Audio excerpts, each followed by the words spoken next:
Hey guys, I'm gonna do two things that I said that I would never do today. One of them being a makeup tutorial, and the other one being a Star Wars Force Awakens review.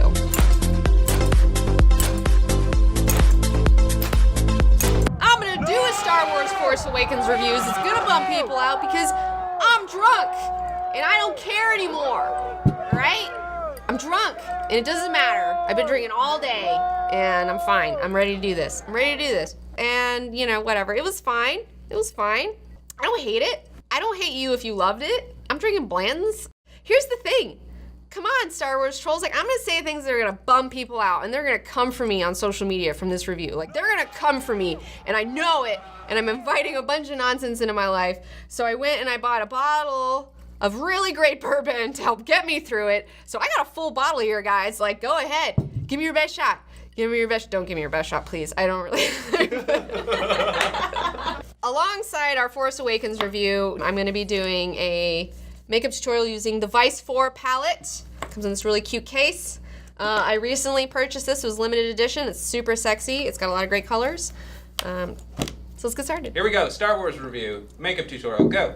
I'm gonna be using some of these pink colors in here. 1985 is a really exciting color. I'm really stoked for it. So I finally saw Force Awakens the other week. I finally did it. Once the hoopla died down, you could just get a seat at the theater, and I went. Why do you wait for hooplas to die down? Well, I mean, it was just like, it was too much. And I also wanted to go in the theater was like, not filled with people who are gonna color my energy about the movie, because if you're in like an audience that they're like really stoked for it, you'll get really stoked for it even if it necessarily isn't wonderful. Or if you're in an audience that hates it, it could be a great movie and you'll hate it too. So I was trying to get into a theater where it didn't have a lot of people. Plus I just had like life shit that I was dealing with, that like I just had bigger things that was going on. So like I just had to take care of some things and then I could go see Star Wars. Okay, so when you put on your eyeshadow, like it can get like all over your fucking face. So what I'm gonna do is use this matte finish powder that my mom sent me, but I like to just kind of pat it around my eye area like this. What do you think about the original Star Wars? Okay, so the original Star Wars, the original 3, like I got no problems with. Like my uncle was super into that shit. He had like a Darth Vader helmet in his room. He's only 10 years older than me, so like he's more like my big brother. So he kind of got me, you know, showed me Star Wars and stuff when I was a kid. And I was like, I've always thought it was fun, you know, like it's cool, but like I'm just not like crazy about it. Star Wars is a really fun fantasy action movie that's like action adventure set in space, but it's not really a real sci-fi where it's talking about like philosophical concepts, and like that's kind of like what I'm more into, like hence why I like things like Dune and shit like that more. Star Trek's another one. It's like Star Trek's very philosophical, a lot of talking heads, a lot of like ethical debates, you know, you don't find that in Star Wars. Star Wars is like you got the Sith and you have the Jedi and they're really evil and the other guys are really good. Look, the original trilogy of Star Wars is totally great. It's got a beginning, a middle, and end. It's like super solid, and like honestly I wish we could have just left it at that. So can't top it. That's the thing, you can't top it. Like, so like doing these movies, it's like there's no way they're gonna top like any of this shit. So it's like they can just try to like make it like as fun as the first one, which they did. I mean, they totally did, because they followed a lot of the same beats from A New Hope. So to start off with, I'm gonna use this fastball color, and I'm gonna do kind of an all over on my eyelid. This is kind of a medium tone. Since my eyes are a little bit smaller and I have a narrower face and they're a little bit closer together, I like to do this kind of 80s wing thing. So when I put down my base, I just like put the wing up, you know, and kind of go a little bit over the brow bone, because you're gonna go back over it with a highlight thing later, which will like help to like blend it all together. So now on to the next step. 1985, I'm going to use this busted old ass brush, and all my brushes are gross.com. I like the fact that they did practical effects. I did like that, like they did a really great job. Now I'm just gonna put this fastball color like in my crease, you know, and then I'm gonna like kind of angle it up a little bit. Oh man, this fucking 1985 color is everything I wanted and more. So the characters, I don't know, I didn't really connect with anybody. I mean, I didn't feel like they had enough character development time, really. I mean, I felt like everything was very plotty. It was very like, oh, we gotta get to this thing, and then we gotta do this thing, and then we gotta do this thing, and You know, it wasn't really about like building a character or situation necessarily. So like, I don't know, I didn't get to know them, I think, well enough. So I'm gonna put a little bit of this 1985 like on this side of my brush, this little teeny side, and then I'm gonna kind of put it like right here. At the ends and like blend it in. I really like the idea of a reformed stormtrooper. I love that a bad guy is going to the good guy side. Like that's really awesome because you always see, you know, you have these characters like Darth Vader, good guys who've gone to bad guy sides, you know? So like that's really cool. But I felt like it was a little too easy because like Finn has never actually killed anybody. Like he's never actually done anything that's bad, and I would like to see the good side, you know, the rebellion be tested by taking in someone like a stormtrooper who has killed people, you know, who has done horrible things and can't do it anymore. You know, I feel like that would be a lot more impactful for me personally. I am going to use a little bit of this upper hand color right here, this kind of neutral mauve situation. I'm gonna put that in the crease a little bit to darken up that crease, make it a little bit more dramatic. So Poe, I mean, like Oscar Isaac's like super hot. He's one to look out for. I mean, like he's gonna be a big star. I feel like I really enjoyed him in Drive. We'll see him in Apocalypse. I don't think it's gonna be good, but whatever. You know, he was in Ex Machina. I loved him in Ex Machina. He was so good. Like, please go see that movie instead of Star Wars. If you had to make a choice. Oscar Isaac is a great actor. I really like him. And he did his job in this film. Like, he did exactly what they wanted him to do. You know, he's the new hotshot pilot, you know, in the Rebellion. I really love how this underhand is blending with 1985. As you can see, it's like so nice. Like, it looks so good blended together. And so I'm gonna do the same thing I did earlier where I put a little bit in the corner. So I'm gonna take a little bit of this underhand and just kind of put it in the corner here. There we go. Okay, so we kind of have like the beginning blendings of like, you have your middle tone, your a little bit darker tone, and then now we're gonna put in our highlight tone. So far as like Rey goes, you know, now you have the female chick who's got the Force, and that's something that everybody's always wanted to see, and like I get that, cool. I'm gonna be using the color Framed right here. I'm gonna be using this color to do my thing. I mean, she was fine. I mean, she kind of had the same look on her face the whole time, kind of like Keira Knightley and like, what was that movie? Pirates of the Caribbean. You know, it wasn't the same face, but it was just like, in the first movies, like the original movies, you see like Luke's got to be trained by like Yoda. It takes him so long to just even like raise a pebble. You know, it's like this really hard thing, you know, that's like really like you respect it when he gets it because he worked really fucking hard for it and he trained it.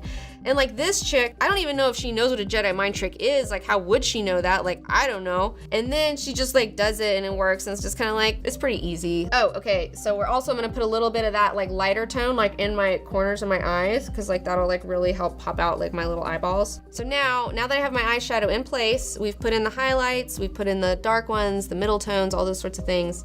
So now I'm gonna get rid of this powder, which as you can see is like really caught like some of these like eyeshadows and stuff like that. So like we're just gonna wipe them off because we had that powder there and it like totally catches all that shit. So now look, it looks so great. Oh my God. Ah. By the way, Kylo Ren was kind of hot. I was into his whole Sith look. I was totally into that. He looked good. I liked when he catch that fucking laser blast. That was pretty hot. I was into that. So now what we're gonna do is we're gonna do my eyebrows, because like they're like really fucked up right now. Like you can see these weird hairs that I'm growing in because like I just totally overplucked last year and I'm really trying to grow them back out. I'm embracing the chaos in my eyebrows. Like they've never been what I wanted them to be, but you know, I just need to let these wild weird eyebrows grow out and just be more 80s about it and be like more natural and not try to be all Kim Kardashian and fucking put my eyebrows in a cage. So I'm gonna try this Delete brown color right here, and I have this brush, this e.l.f. brush, super cheap, and I like to get a little wet so it sticks like better. So anyways, Kylo Ren was hot. The whole part where like he killed Harrison Ford, I mean, it was just like, first of all, like I totally saw that coming. Like you knew he was gonna kill him. Like there's no way that he was gonna be like, oh, I'll come over to the good side. Like I thought it would be more interesting if he didn't kill his dad and did go back over. And what would happen if a bad guy came back over to the Rebel Force and like would everybody just have open arms for him? Like I doubt it. Everyone would probably be suspicious of him, and like that would be a really interesting process to see, but you know, that's not what they're gonna do. I laughed so hard when Harrison Ford died because I know that motherfucker like hates Star, like he didn't give a shit. I just see his attitude when he's in interviews. He's always eye rolling everything. I saw him in the Oscars once. He was giving out an award to somebody and he had to like read the teleprompter, and the teleprompter said something about the magic of movies, and he was like, the magic of movies. Like he just couldn't even fake it for like the Oscars, you know what I'm saying? He cracks me up. So like when I saw him die, I was like, I knew that he would be like, you know what, Star Wars? Like, I don't want to do any of these fucking movies, but I'll do this one. You gotta pay me $1 bajillion and you gotta kill my ass in the first fucking movie because I am not gonna be in any of the other movies. And they did. Oh, why is he sick of doing Han Solo? Because he's been doing it since like the late 70s and he's probably fucking over it and he's done like way more things in his life that he's more proud of. I've seen this Blade Runner documentary deal. Harrison Ford is being interviewed and he talks about how he feels like his greatest moment in acting was on the set of Blade Runner with Rutger Hauer filming that last ending sequence, you know, where Rutger's doing that whole like tears in the rain thing. Like he lit up when he talked about it. Like he was lit up. And whenever I see him talk about Star Wars, he's just like, whatever, you know, I just check as a check. Like I just fucking did this. Because like his character is like that in the movie. Like the great thing about Han Solo and why Han Solo works so well is because he's like, this shit's fucking stupid. Like he's the only character in the movies that like doesn't buy everything, that's like, you know, winking and nodding at the audience a little bit, just being like, whatever. That's why everybody loves Harrison Ford, because like he's a real fucking person. Like he's awesome. Honestly, with Princess Leia, let's talk about her for a minute. So you listen to Carrie Fisher's voice and like you just know like she's a smoker and a drinker, man. She's got that fucking voice. And it's like, she's a leader of a rebellion. Why wouldn't she be smoking and drinking? Like she's a military commander. Like that's what these people fucking do. So like instead of having her be Miss Perfect with her fucking hair or whatever, like I want to see her like smoking, drinking, calling people cunts. That's what I want to see Princess Leia doing. Like not whatever Disney version of whatever I saw, you know. It's not like dynamic. It's not like fun. It's just like doing what people want them to do, you know, which is make her this perfect person, you know, because everybody's the perfect person. You know, obviously you see Chewie, he's back, you know, yeah, whatever. I would like to see some gray in his coat. BB-8 is just like a chibi version of R2-D2, which is fine, I guess. You can see how I fucked up this eyebrow right here, so I'm gonna take this Q-tip and I'm gonna like delete that shit.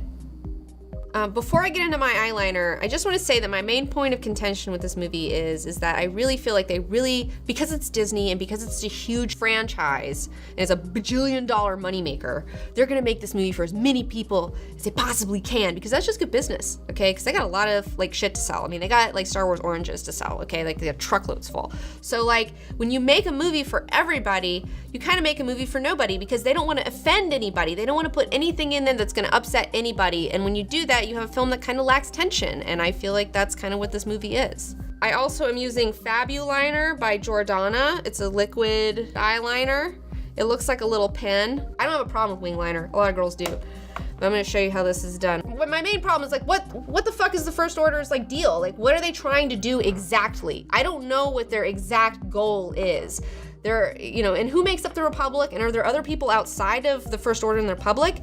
And how does the First Order do so well? Like they have a lot of stuff and like a lot of money and like they have a lot of jobs, and is like that their whole thing is like they just have jobs so people like support them because they just need a job? Like where are they getting their funding from? How are they building Death Stars left and right? How are they building Death Stars? Like this is the third Death Star that has been fucked up and exploded. That's a lot of money down the drain, man. That's a lot of fucking money. How do they keep doing this shit? And why do they keep thinking that's gonna work?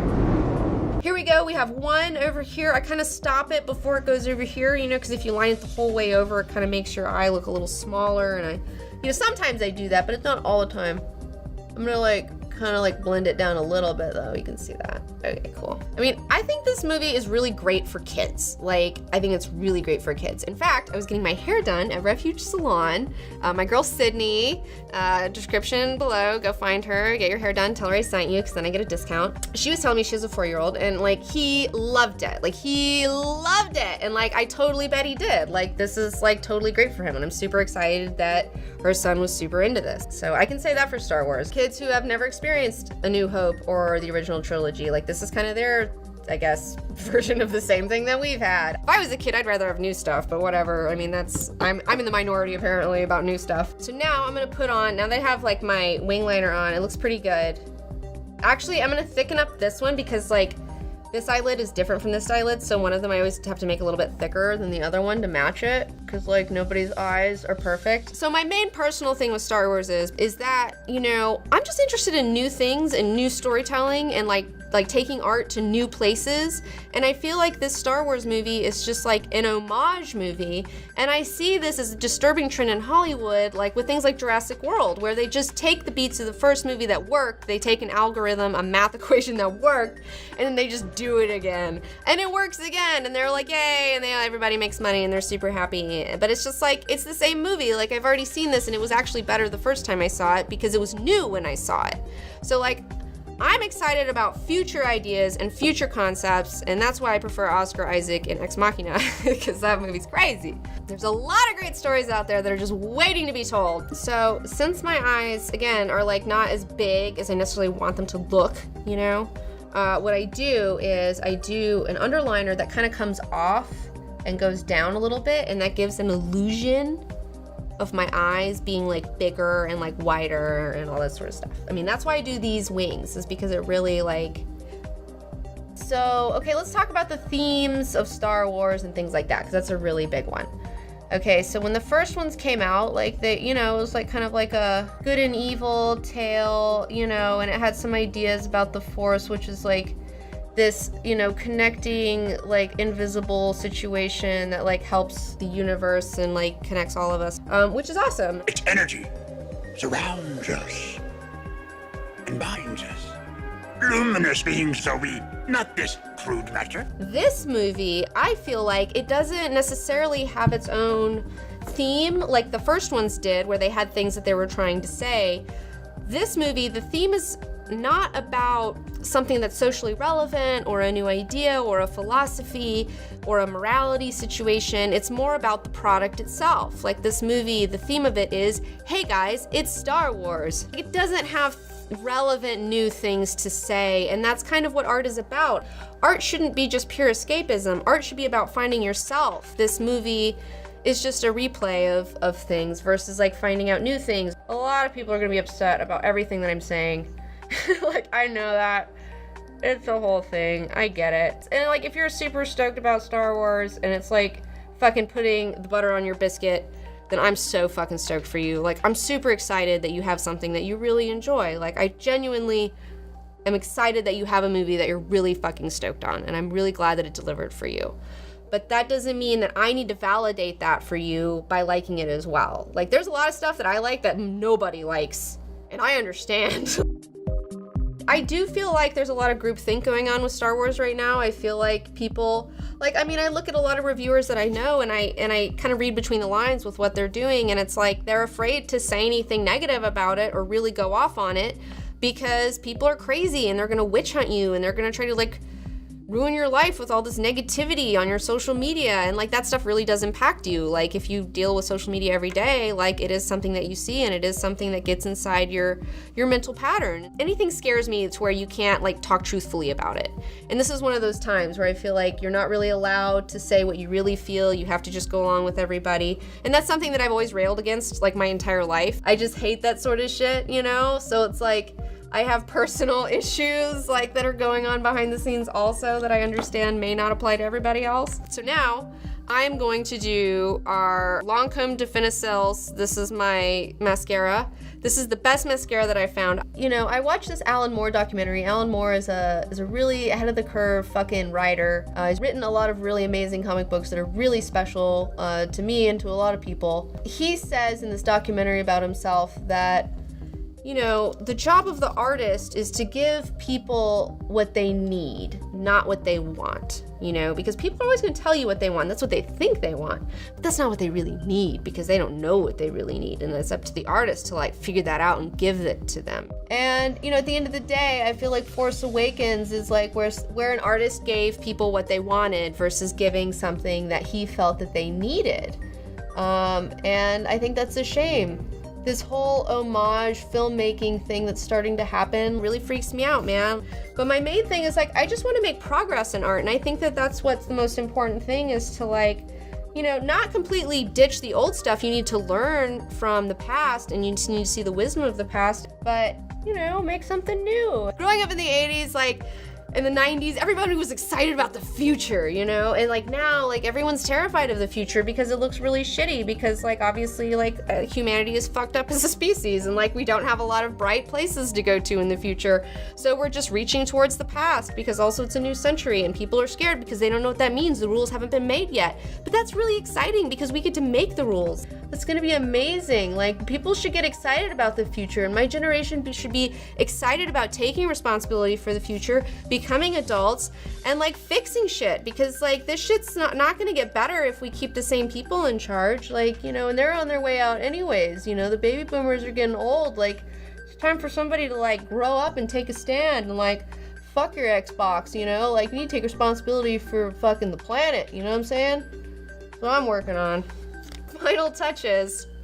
I have this like eyebrow stuff. This is a natural eyebrow remedy. I don't even know what's in it. I don't know, but this lady made it and she really helped me with my eyebrows when I first started doing this show. But I've been using this stuff and it's really great. I just kind of brush it through my eyebrows to give my eyebrows, like, let them have a little bit of a wilder look, you know, like let some of the hairs kind of poke out, you know, because like my eyebrows are never gonna fucking like mind what I want them to do, so I might as well just like embrace the chaos and let them fucking go out and be 80s and shit, you know? I see pictures from the 80s all the time, like, wow, her eyebrows look great, but then I won't let my eyebrows look like that because I'm fucking uncomfortable about it. Whatever, dude. That's fucking lame. So I'm turning over a new leaf. I have wilder eyebrows from 2016, and this is it. This is how you look when you're done. Star Wars Force Awakens. Meh. I forgot about it already. So will you.